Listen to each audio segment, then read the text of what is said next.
Hi, I'm Sieee. Hey, I'm Clark. You might have seen me before. I was in the other video. We're gonna talk about what to expect when you're about to cut your hair. Okay. I kind of was always natural. I just did not take care of my hair. So my hair just wasn't looking good. It was like really thin. I had no idea how to even like manage it after dreadlocks. And so I cut it October. Hi, my name is Asia. I cut my hair in 2014. And I just did it because I was tired of getting relaxers. I noticed that when I was getting relaxers, I started to get really bad headaches. And then I read a study that said that relaxers can cause cancer and like minimal brain damage. So I just decided to cut it off and start over. I started wearing my hair natural like my sophomore year of college, so like 2 years ago, 2 or 3 years ago, 2.5. And then I cut my hair last November, so it's been like 1.5 years that I cut it. And I didn't cut all of it off, but I cut like everywhere and like the back and the side, and then like I left some of my hair at the top, but it was still pretty short. But when I cut it off, I actually liked it short, so I kept it that way.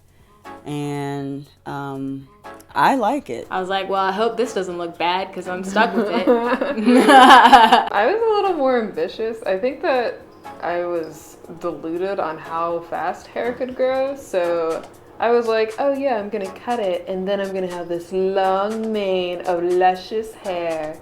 And yeah. I remember when I first cut my hair and I came home and like my dad greeted me at the door and I was like, oh wait, no. I was like, no, I'm not ready for you to see this yet. Like, I don't know, like I just remember that first day I was like, I have to process this first before anyone else can see me. And then like after that I just became like pretty comfortable with it and actually grew to like really like my hair shorter. But definitely like that first day I was like, oh, what did I just do? Like all my hair is gone.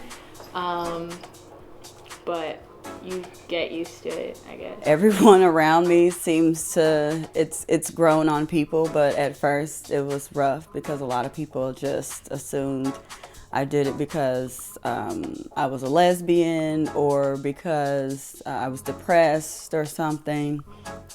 And that was probably the biggest challenge, is just the criticism from family and friends, not necessarily strangers. I actually got a lot of compliments from strangers, but my family and friends were just kind of taken aback and felt like I did it out of some act of desperation or some kind of emotional trauma.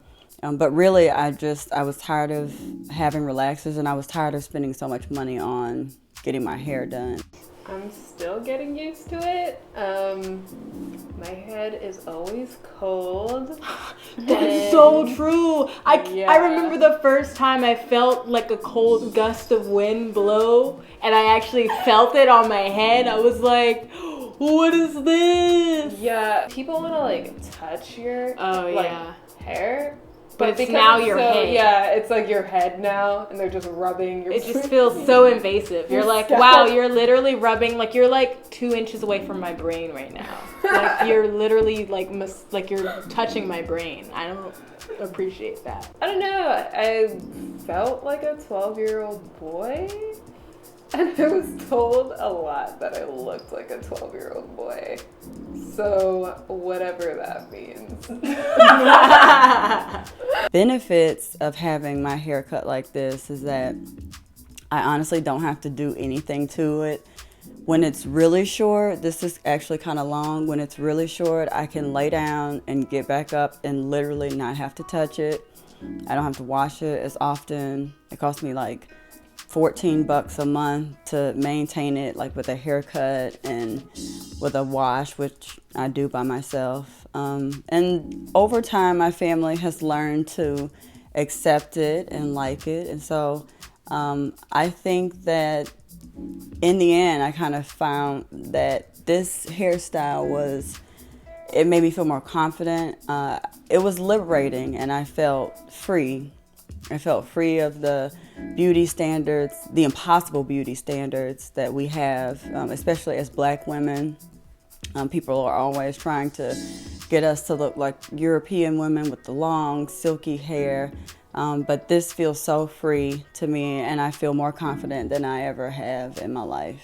Do all your research first and really see how short you want it to go, because the closer you get to like a buzz cut, you know, that you're going all in. Like I didn't really care about hair so much, and so I was like, oh, yeah, buzz it all out. I'm like edgy, and I was thinking like my hair was gonna grow back faster, like baby hair, but you know, I'm still rocking a very short, you know, TWA, so you know. It's like if you cut a little bit, you can always go shorter if you're still not happy, but if you cut a lot, like you can't just kind of go back. You have to like make a journey. Yeah, you have to like wait and stuff. I looked at a lot of pictures before I cut my hair, like really visualizing like, okay, like is this what I want? Do I think like I'll be able to like do my hair in a way I like with this haircut? Like just have realistic expectations.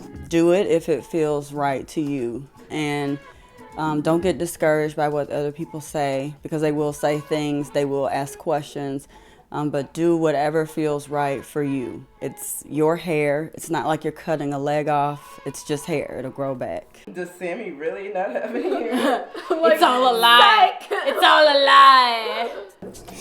Ooh, it's got number. Yeah, my hair's pretty. My hair's gotten pretty long. So as far as disadvantages, I'd say judgment. Judgment from others. Cold. Really not fitting into today's beauty standards. I don't know, man. That's just it. 3 advantages of cutting your hair: confidence. I feel confident. Low maintenance. It's easy to maintain. And just, it's unique.